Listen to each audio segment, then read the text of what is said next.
that you're here today to celebrate joy with us. You maybe can't tell it, but I am smiling. I'm a smiler, and I love to show how happy I am because Jesus is in my life. We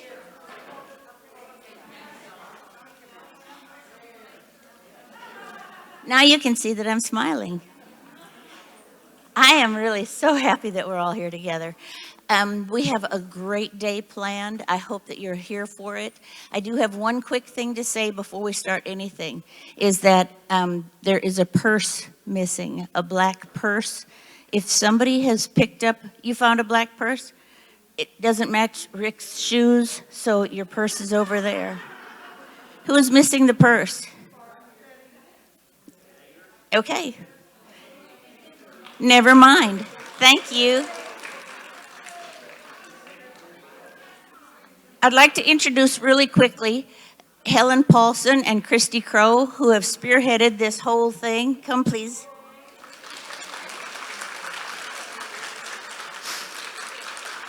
It's a combination effort between some of the ladies at St. Richard's and the ladies at St. John's. So let Helen talk to you a moment. Good morning. It feels so surreal that this room is full of people that we've been preparing for. It just feels so good and so blessed, doesn't it? It just really like it happened. It happened. And if you've ever planned an assembly or you're getting ready to plan for one, you have no idea how many people are going to come. And it's just, I know God's been working with me and Christy this whole way. And we're so blessed. I'd like the ladies that helped from St. John's Episcopal Church, the daughters, to please stand. And some of you are wearing an apron. To please stand. Sandra Ward is the president of that chapter, and she's been such a blessing. And then the ladies from, the daughters from St. Richard's, if you would stand, if you've been helping, and give Kathy a big round of applause. I'm so blessed to have their help.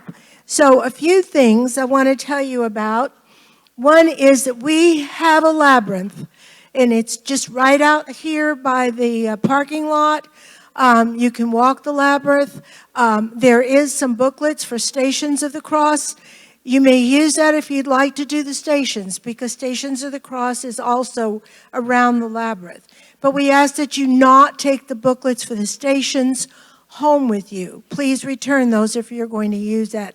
We'd appreciate it because they are copyrighted and we do need them to stay here at the church.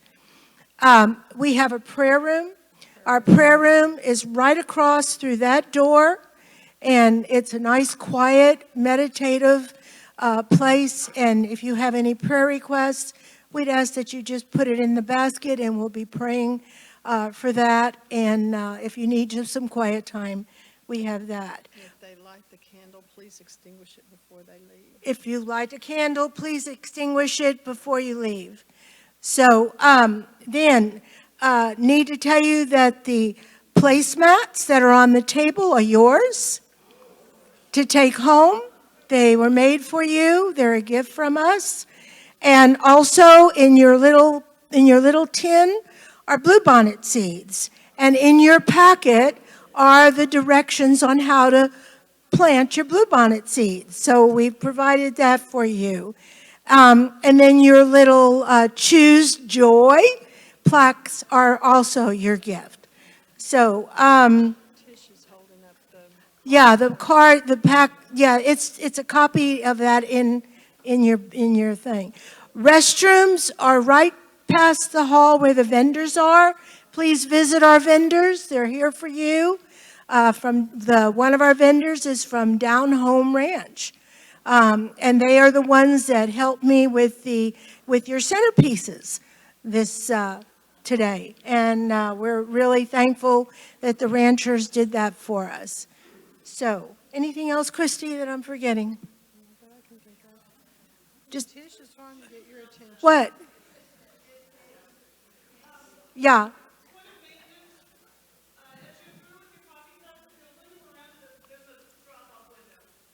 And anybody that's wearing an apron are here to help you. Anything you need, we're here at your service. Thank you, and God bless.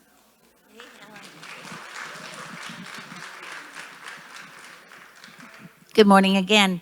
At this time, I'd like to introduce to you our keynote speaker. You have her biography in your packet, so I will not read it to you. But I will tell you that I saw her last fall at a retreat. I had never seen or heard of a biblical storyteller before, and I was blown away. And I think you will be too. Our theme this weekend is a season of joy, taking the joy of Christmas through the rest of the year and what that looks like. If you were at the Eucharist last night, you heard the anthem talking about now the true work of Christmas begins, and that's what we're doing. We're going to carry that work of Christmas through the year.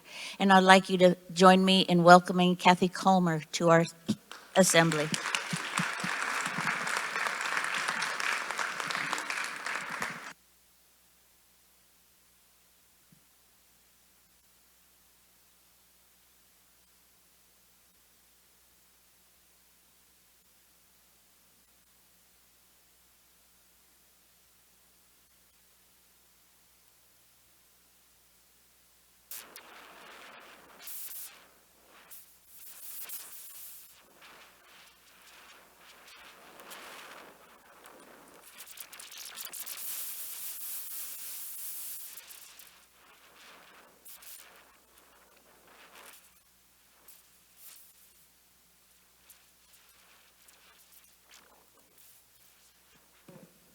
Thank you.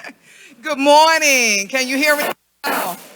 You know, sometimes I actually have to be careful with a microphone, and I was reminded of that last night. If any of you were there at the ending, when the deacon was about to give the dismissal, and all of a sudden there was this big blaring sound, and I was reminded of when I was, well, a long time ago, when I was kind of new in storytelling, and I've always had a kind of a big voice, and so I had gone to do a retreat and had been there for all weekend, and they had given me a mic. So I didn't know at that time that you were supposed to adjust your volume when you were using a microphone. So on the way to breakfast on Sunday morning, having started on Friday night, this gentleman was walking with me, and he said, "You have blasted us out of here all weekend."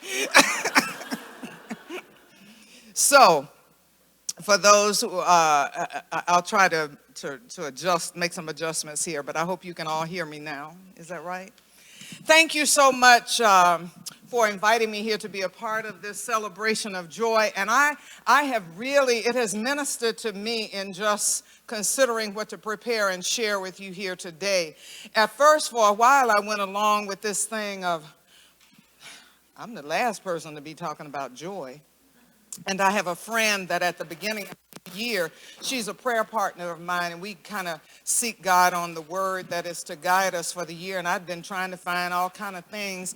And then it dawned on me that last fall I was asked to write and do a meditation for, I think some group in the Episcopal Church on joy. And then here I was asked to talk about joy again. I said, I wonder if God is not trying to tell me something.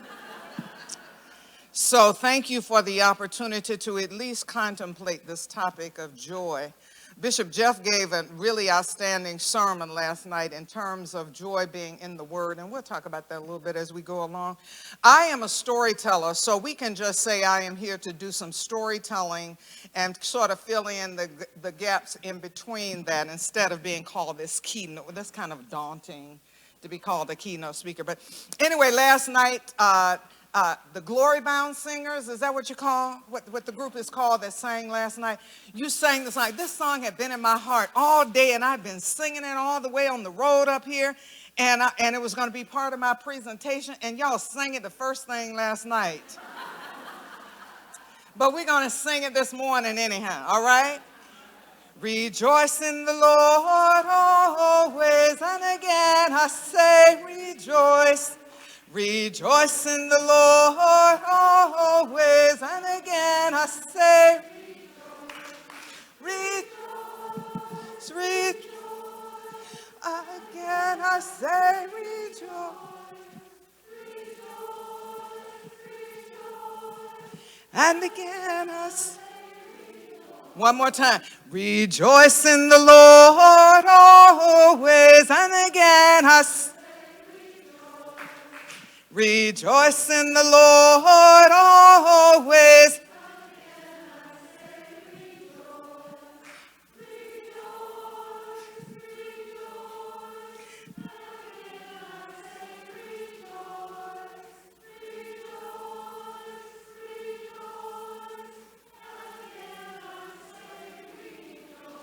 All right, give yourselves a hand.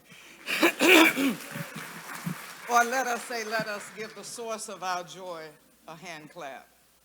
Yes, thanks be unto God.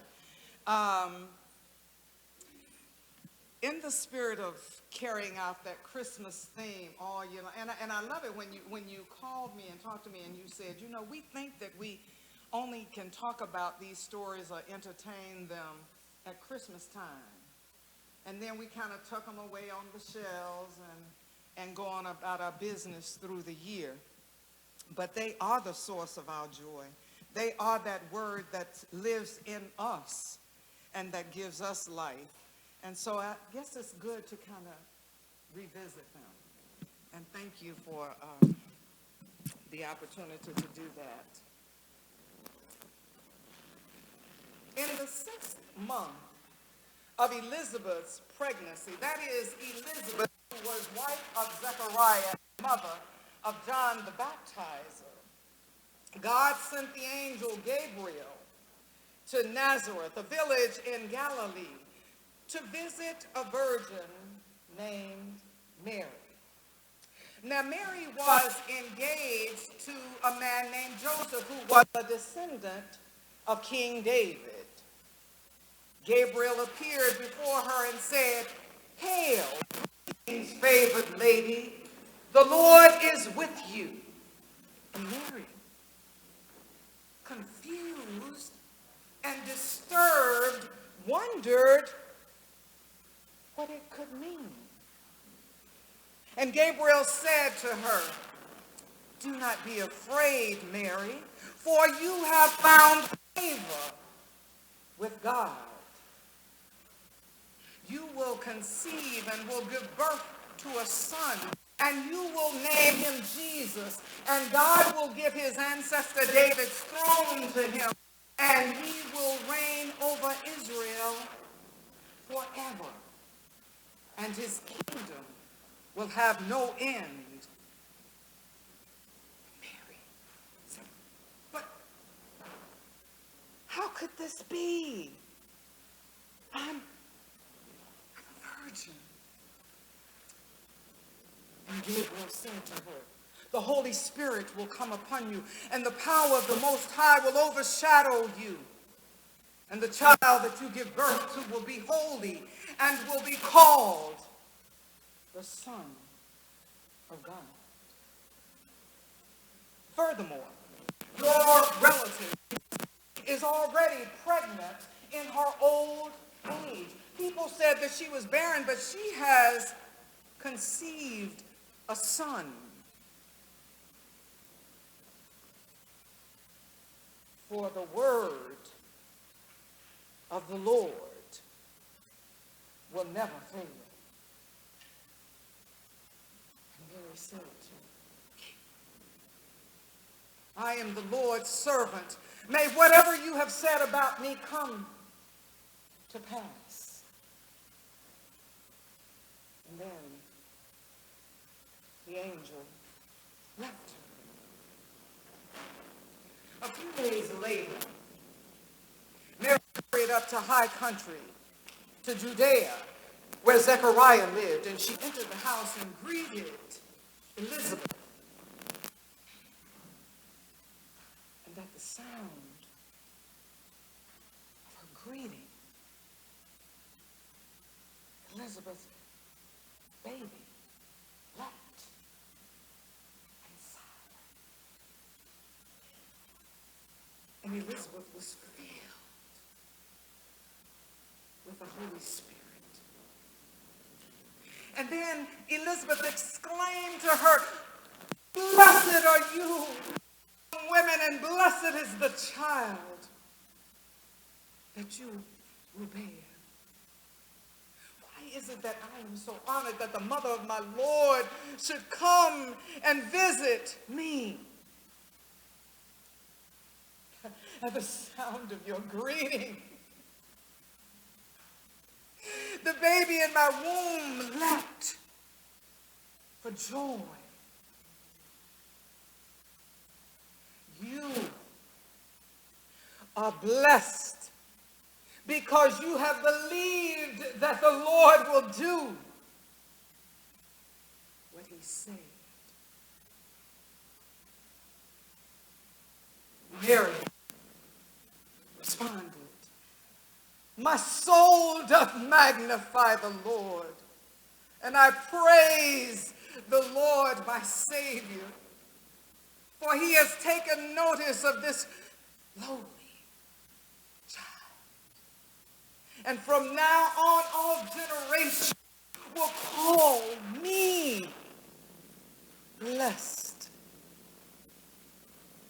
for the mighty one is holy, and he has done great things for me. The mighty one is holy, and he has done great things for me. There's a little refrain that goes, "He has done great things." Y'all know that. He has done great things. He has done great things. Bless his holy name. Y'all know it? Sing it with me. He has done great things. He has done great things. He has done great things. Bless his holy name. So I just want you to sit with that a minute and just think about the great things that God has done for you. If you want to jot it down, you can jot it down. But just think on these things. I had a minister years ago, and he was talking about giving thanks to God, and he said, sometimes I just sit and I think about him, and I give him thanks, and I give him thanks, and I think about him. So when we think on him and all that he has done for us, that recalls the joy that is already within us. Is that so? Yes. It's a moment, a quiet, to think about the great things that God has done.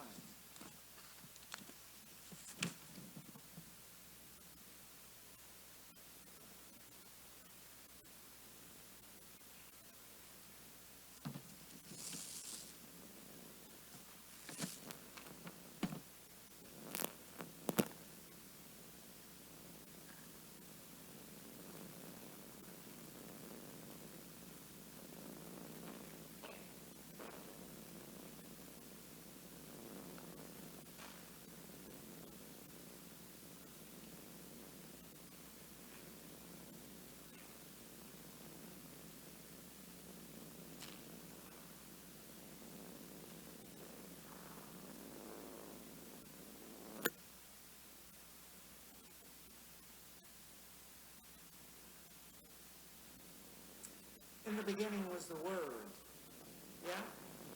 And the Word was with God, and the Word was God. When I was thinking of what do we joy in, we joy that I met a lady a long time ago, and her name, it was some event I was attending, and she was a speaker there, and her name was Dr. Ijoy. How about that? And I was curious about her name. And she said that she had actually renamed herself iJoy based on At that time, it was a long time ago, so we probably many of us were reading King James. And in Philippians, it said, Paul said, I joy. And she had changed that and adopted that as her name, taken that on as her name, as her identity. I joy. Joy in the fact that God is in us. Remember how that baby inside of Elizabeth leapt for joy at just the greeting of Mary, and how so joy emanates from inside of us. We joy because God is in us. We joy because God is with us. Remember when he came into the world, his name was to be called what? Emmanuel, God with us. This is something else, and I forgot to go back and read it this morning. I read it yesterday. I was really fascinated with it because the first, now you said you heard me out at Camp Allen for ECW. Well, I attended a workshop out there, and this lady said something in the workshop I was attending. Y'all see I get off track now. That's why I'm talking. And I have wanted to, I have to share it with you because I feel like it must have come to me when it came to me so I could share it with you today. But I was attending this lady's workshop, and she was talking about the name of God. You know the YWH? What is it? YHW. Thank you. Thank you, Madam Priest. Thank you. Well, it's 4 letters though. YHWH, I think. And this lady mentioned it very briefly in passing, but I was really fascinated, but I didn't go back and do my homework like I should have. But she said the reason, God's name was so holy you couldn't even say the word. Well, the word was, it wasn't like word. We put some vowels in there. Somebody put some vowels in there, because what I was reading yesterday, she said, because I guess we like vowels. But they were literally sounds.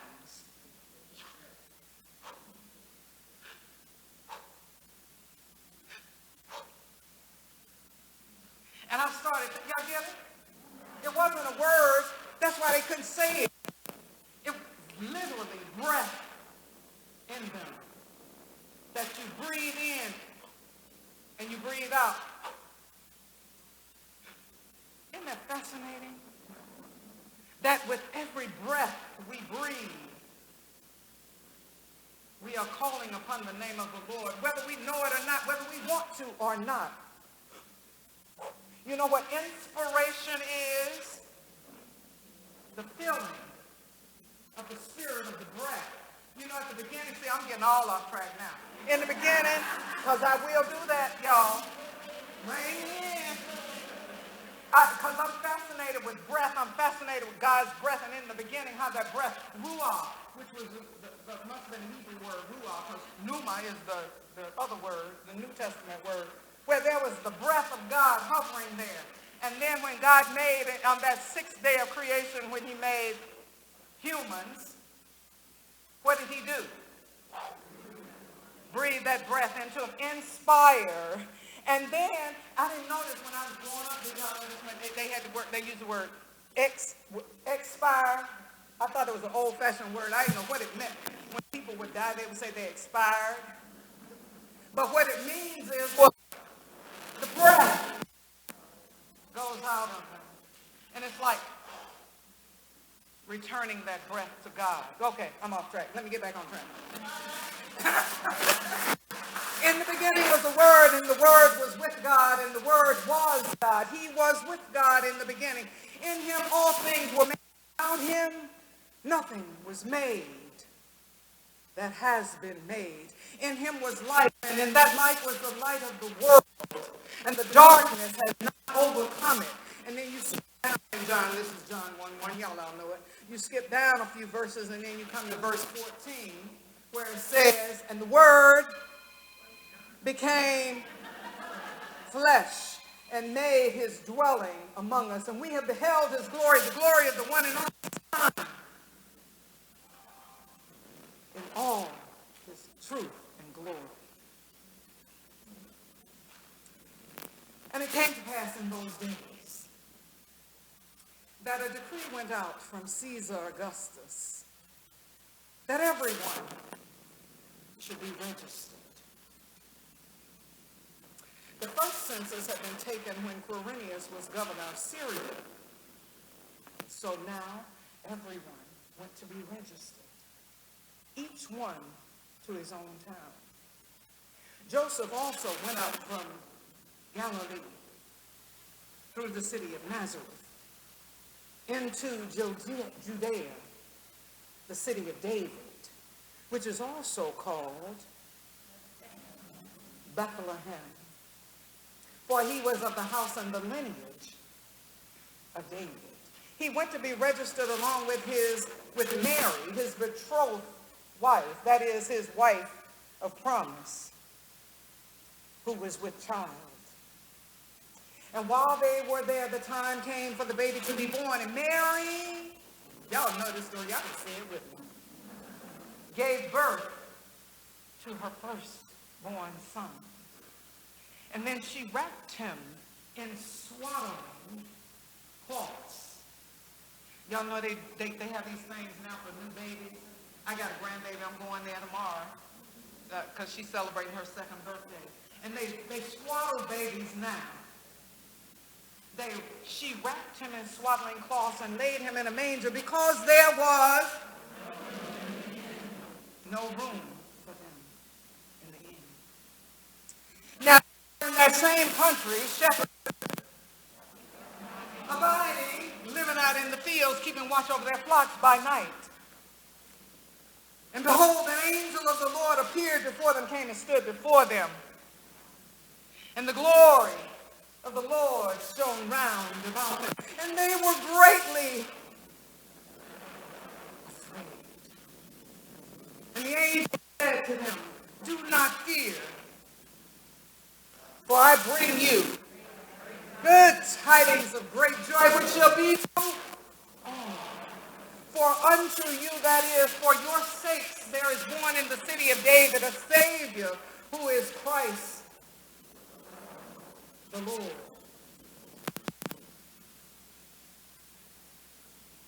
And you shall find him. This is your son. You'll find him wrapped in swaddling cloths and lying in a manger. And suddenly there was with that one angel a multitude of the heavenly hosts praising God and saying,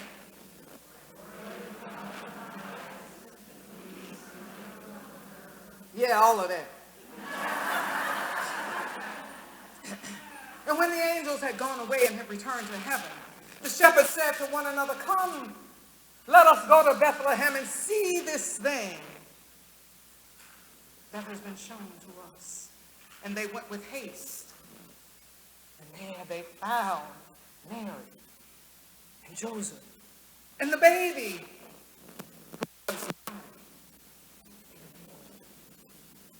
And get this, when they had seen him for themselves, they spread the news of what they had seen and heard and told about this child. And all who received it marveled at what the shepherds had told them. But Mary kept these things and what? Pondered them in her heart. And the shepherds went away, glorifying and praising God. Y'all know that song, Ponder what the Almighty can do. Y'all know it. That's a good old history with this song, because y'all know I didn't grow up in a Episcopal church, but that's okay. I learned fast. It's like they said, my neighbor told me when we moved to Texas, well, they had this saying said, I wasn't born here, but I got here as fast as I could. Thanks to my husband, I got there as fast as I could. So again, I ask you just for a moment of reflection to ponder anew what the Almighty has done, and what the Almighty can do. Think of it in terms of what is going on in the world today. Ponder anew what the Almighty has already done and what the Almighty can do in your own lives, in the lives of those around you, and in the world. Ponder anew. Just a few seconds. Think about that.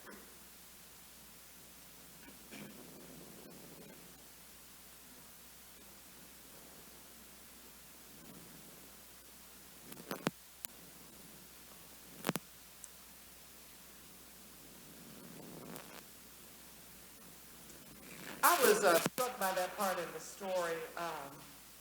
At least I was thinking about that. It kind of jumped out at me that once the shepherds had seen for themselves, what did they do? They went and told.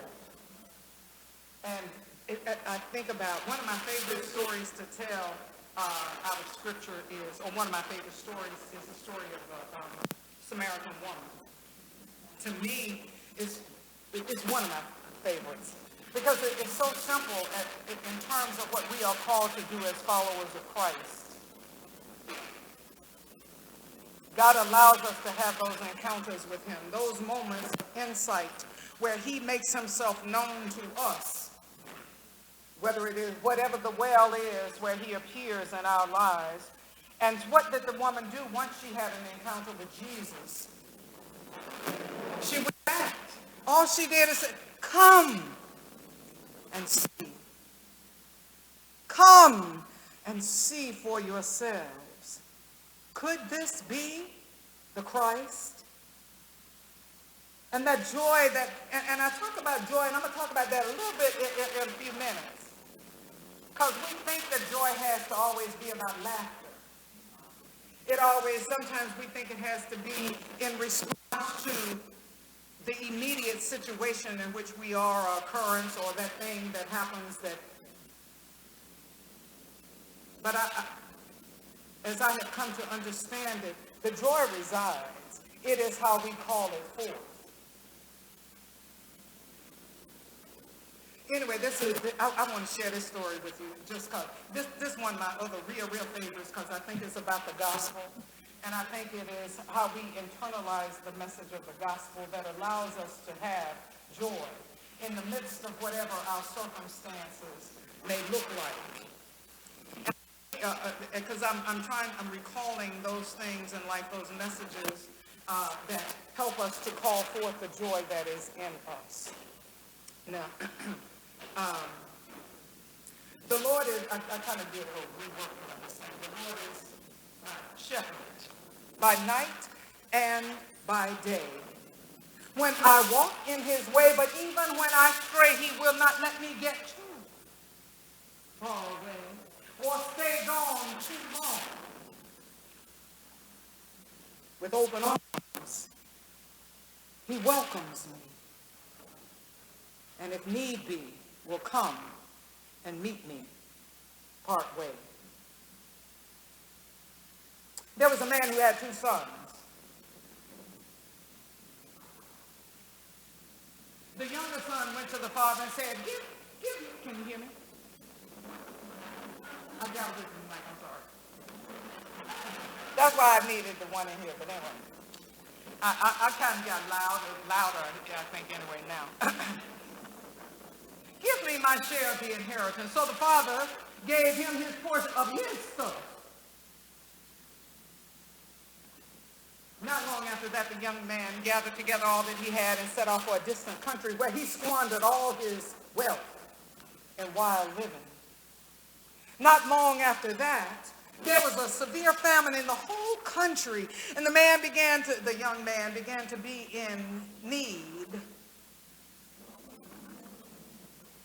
So he hired himself out to a citizen of that country who sent him to work out in the field and feed the pigs. The young man longed to fill his belly with the pods that the pigs were eating. But no one offered him anything. This is another part of the story I like. When he came to his senses, he said, how many of my father's hired servants have food enough to spare, and here I am starving to death? I will get up, and I will go to my father, and I will say to him, Father, I have sinned against heaven, and I have sinned against you. I am no longer worthy to be called your son. Make me like one of your hired servants. So he got up and went to his father.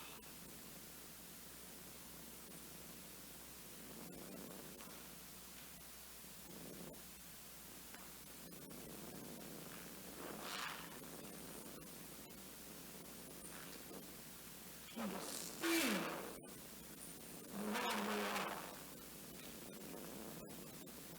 His father saw him. And his father had compassion on him. And his father ran to him. Threw his arms around him.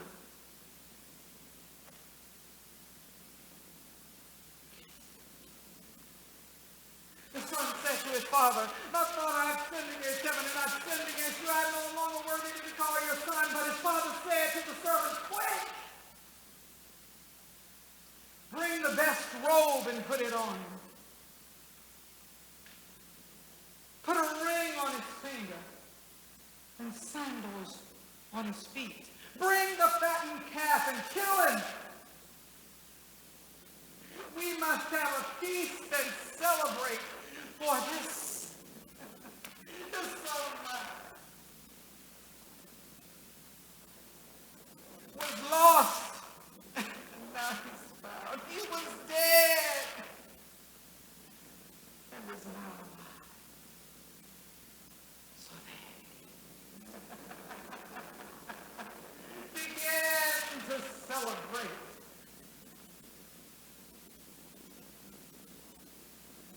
But meanwhile,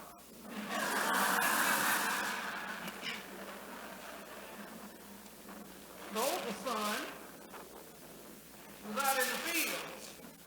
And as he was coming towards the house, he heard the sound of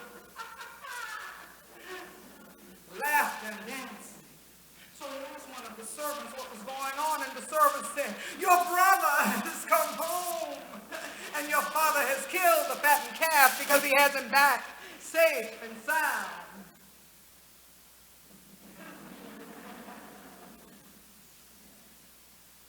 And the brother became angry and refused to go in. So his father went out to him and pleaded with him. But he said to his father, I have been slaving for you for all of these years, and I never disobeyed you. You never even gave me a goat to celebrate with my friends. Now this son of yours squanders all your wealth with prostitutes, and you kill the fattened calf for him.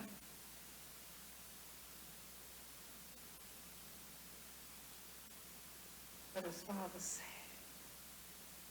my son, you are with me always, and everything that I have is yours. But we must celebrate and be glad because this brother of yours was and is found. He was dead, and now he's alive. two sons. Both had access to the same thing. Sometimes the joy is simply knowing how to look at what we have. No, not sometimes.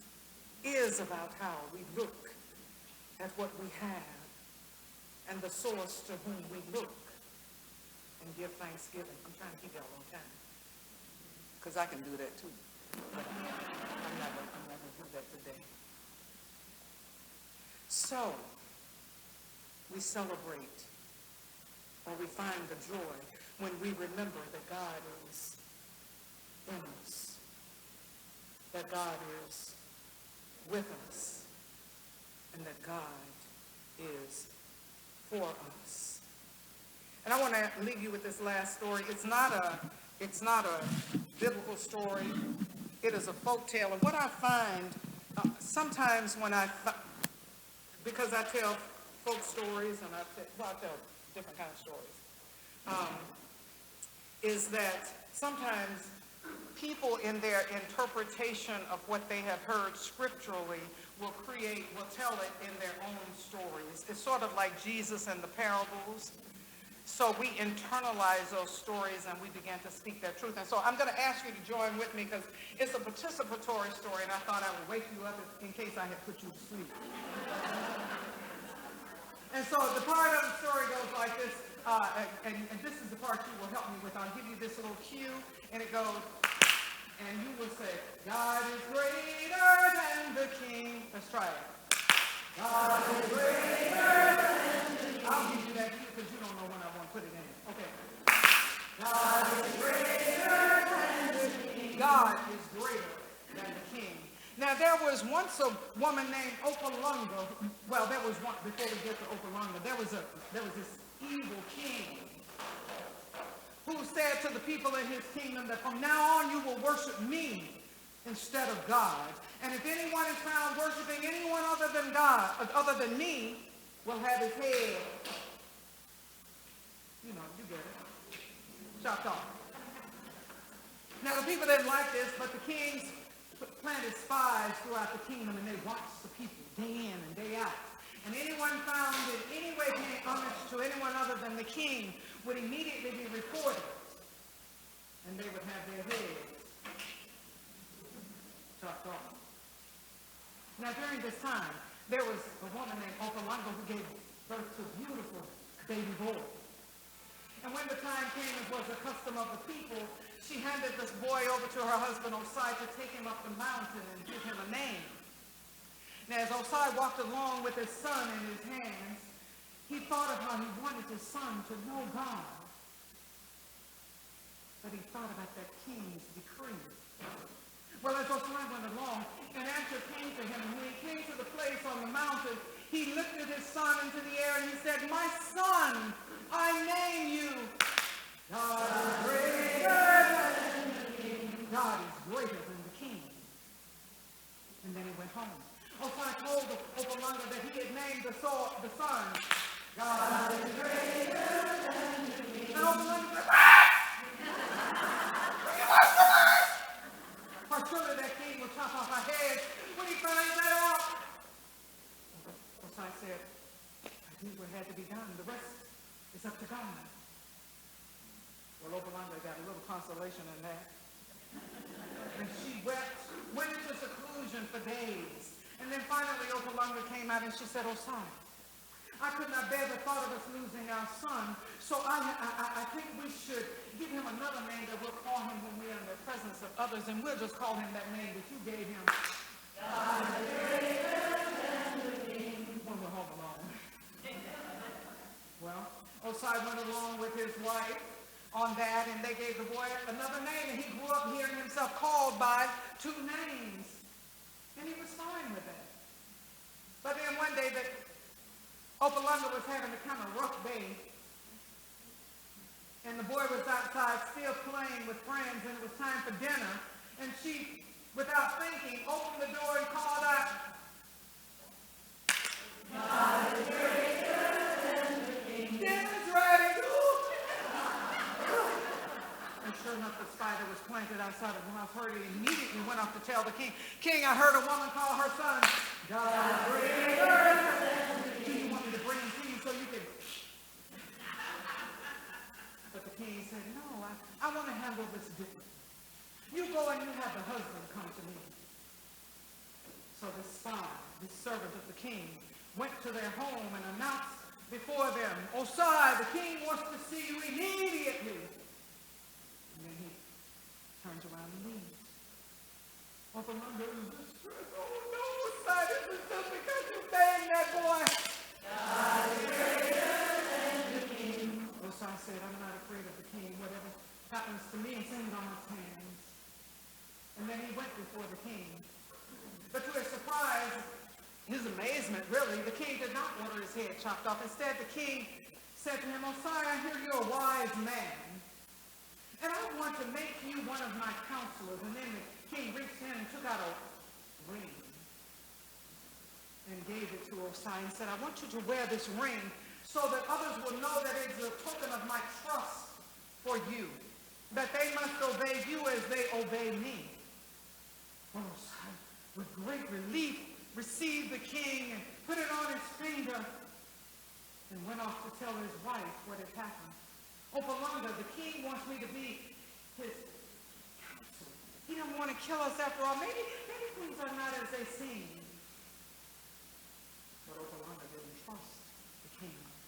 And she said to Osai, Osai, the king is an evil man, and he will send spies to take that ring from you, and he will blame you for having lost it. I think we need to do something to keep the ring safe. Dig a hole underneath our sleeping mat and keep it there and only wear it out on feast days, but keep it hidden on days when you are working. And again, Osai received the advice of his wife.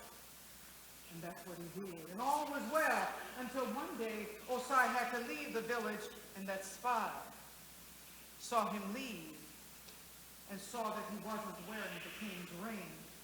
Immediately he went to report it to the king. King, I saw Osai leave and he wasn't wearing your ring. And Osai said, aha, okay, you go and you bring him to me. So when Osai returned, he was captured and brought before the king. Said, Osai, what have you done with that ring? Have you sold it? Do you think so little of my gift that you don't wear it? I tell you what. You go and you bring that ring back to me. And if you're able to bring it back to me,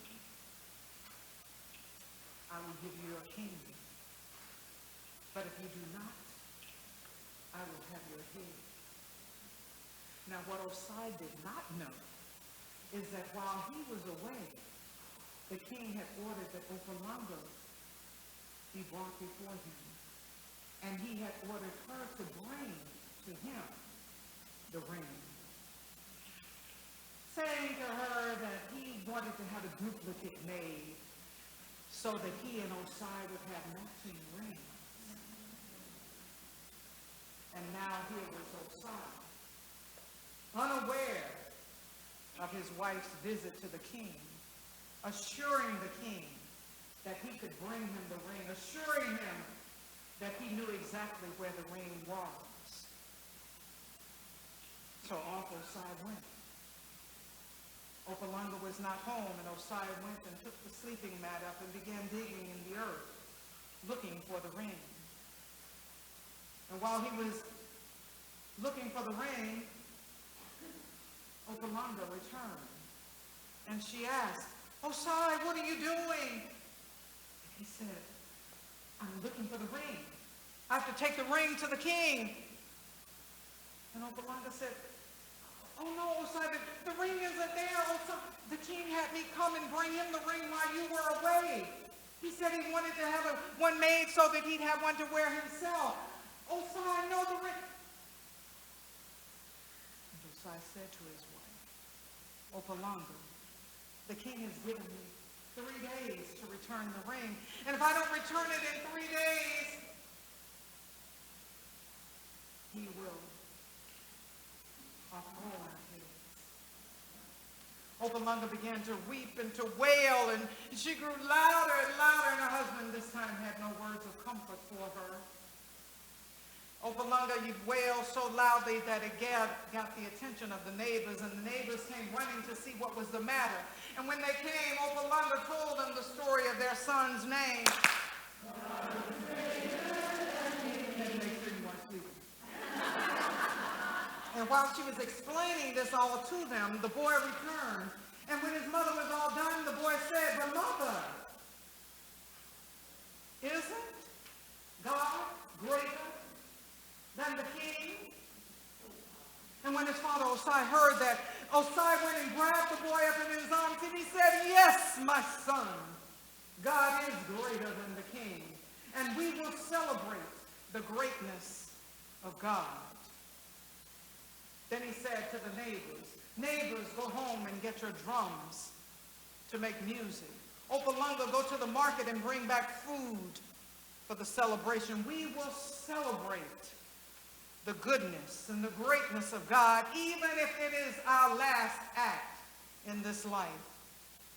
So the neighbors went, got their drums, and returned. Opalunga went to the market where she bought bread and food and fish and vegetables. And Osai was building a fire to cook the food, when suddenly Opalunga called out, "Osai, come!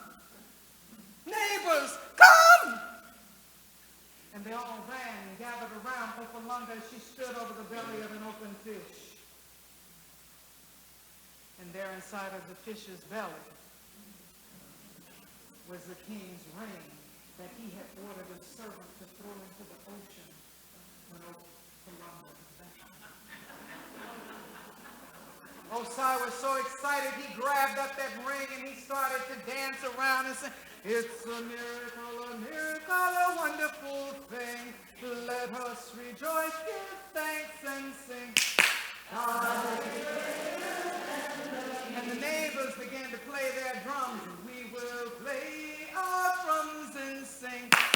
God is greater than the king." So there was a lot of celebrating going on, and they were dancing and singing and having the best time. And then there's that spy outside of the house who doesn't get it. These folk ain't here. So he runs off to tell the king. Opalunga and her neighbors are all singing and dancing, saying that God is greater than the king. Is outraged, and he calls for his warriors and his weapons, and they storm over to Osai and Opalunga's home. The music stops. The laughter, the dancing all stop. As the king cries out, "You fools, don't you know there is no God? There is no one greater than I." And Osai walks over to the king, extends his hand to him and says, "Oh no, king, you are wrong. For who else but God could on this day place in my hands both this ring and your king?" For it was by the king's own decree that if Osai should return the ring, he would become king. And so it was that Osai became the king. And in time, people in the kingdom were able to worship God once more as they saw fit. And it was true then, as it is true now. And it is the thing that gives us our greatest joy in knowing that no matter what the circumstances of our lives, how big the mountains are before us, how wide the streams, it's a miracle, a wonderful thing. Let us rejoice, give thanks, and sing. God is greater than the king. God is greater than the king. God is greater than the king. All right. Rejoice in the Lord always, and again I say rejoice. Rejoice in the Lord always, and